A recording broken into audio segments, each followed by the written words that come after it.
A very good morning to all our Sports Today family members. Today we are looking at potentially a very important day in the Women's T20 World Cup, but our eyes will also be on the India team selection for the series versus New Zealand. Now that begins from the 16th onwards. We just have about 5 days remaining. Today or by tomorrow, most likely by today, we will come to know what will be the Indian cricket team squad for either the first test or for the first two tests or for the entire series.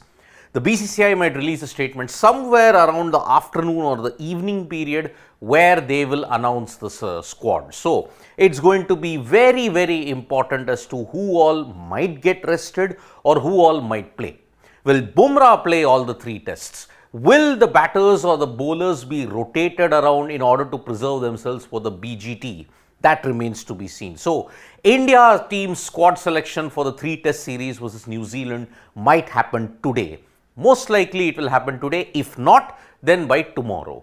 16th to 20th, 24th to 28th, 1st to 5. These are the three test match dates and the venues are Bengaluru, Pune and Mumbai.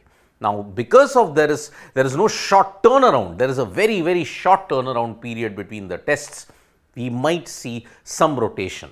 Plus on top of that, it is coinciding with the second round of the Ranji Trophy as well.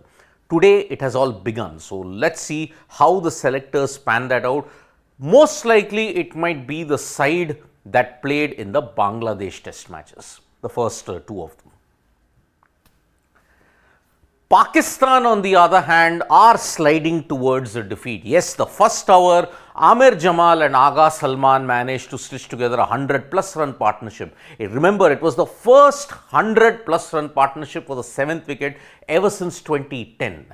But unfortunately, just before we started the morning wrap, Pakistan lost Agha Salman and Amir Jamal is nearing a 50, but most likely you are going to see an innings defeat because England need only 3 wickets. Jack Leach got the wicket of Agha Salman and that's why questions will swirl around how Pakistan managed to lose this.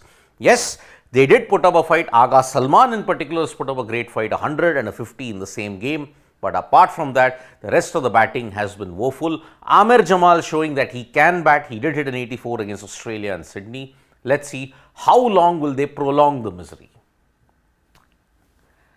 Very important day when you have to look at the Women's T20 World Cup. Today it is Australia versus Pakistan. Now for the group to get a lot more interesting, Pakistan must beat Australia. But looking at the current situation that Pakistan are facing in, it seems highly, highly unlikely that they may beat Australia. Australia, on the other hand, they have released a big statement of intent when they absolutely decimated New Zealand. But with Australia decimating New Zealand, it's become easier for India. Today, if Australia win, all but certain that they are going to be in the semi-final. Then it will all boil down to 2 games in this group. New Zealand versus Sri Lanka, India versus Australia. If India lose to Australia and New Zealand beat Sri Lanka, then unfortunately India's campaign is over. On the other hand, in the other group, West Indies, South Africa and England, it's a real dogfight. Who's going to be in the top 2? Because West Indies beat Bangladesh, but England and South Africa, on the other hand, they look like the teams that could pip them to the post. So, we are building up to the business end of the Women's T20 World Cup when you look at the league stages. The Ranji Trophy first stage has begun. The Ranji Trophy first round matches have begun. All the major names who might be in contention are playing. Shreyas Iyer is playing, Ishan Kishan is playing, Ajinkya Rahane, Cheteshwar Pujara, Rituraj Gaikwad, Shardul Thakur, all of them are playing in this round itself for their various teams.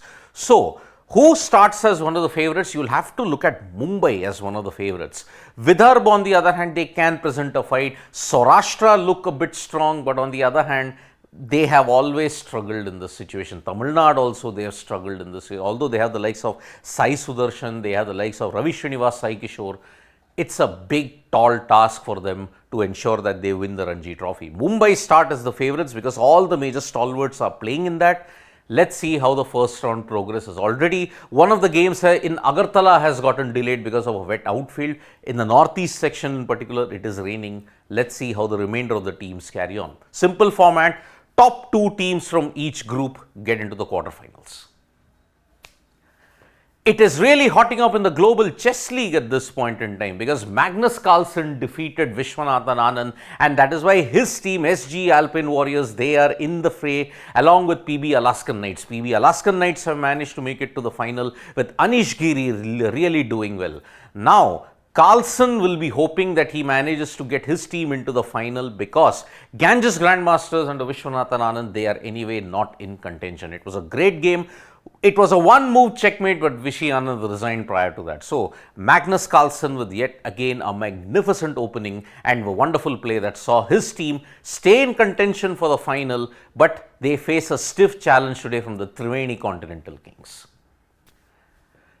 In the Arctic Open badminton tournament, when you have to look at it, India's challenge is over because Lakshya Sen and Kiran George have lost their games in the Arctic Open. Lakshya Sen lost to Chow Chen and Kiran George lost to Jonathan Christie, and it sums up India's woes as they end their year. Looking at it, only the World Championships is remaining, but as far as that is concerned, momentum doesn't seem to be in India's favor at this point. Now, yesterday we had stated that PT Usha, the no confidence motion has been brought forward in the case of PT Usha by the IOA. Kalyan Chaubey had released a couple of letters because no executive council meetings have been held. PT Usha has now retorted back by saying that this no confidence motion is illegal. The mess in the IOA continues and one wonders when is this going to end at this stage. So, looking at it, India team selection is going to be very important. Australia versus Pakistan. If Australia lose to Pakistan, then boy, it does India and New Zealand a huge favor. And if India beat Australia, then Australia could very well be out of contention if New Zealand beats Sri Lanka. So, it's all going to be very interesting. Team selection, as soon as that happens, we'll bring you all the latest updates. Thank you so much folks for joining us for this video. Subscribe to Sports Today for all the latest news and analysis.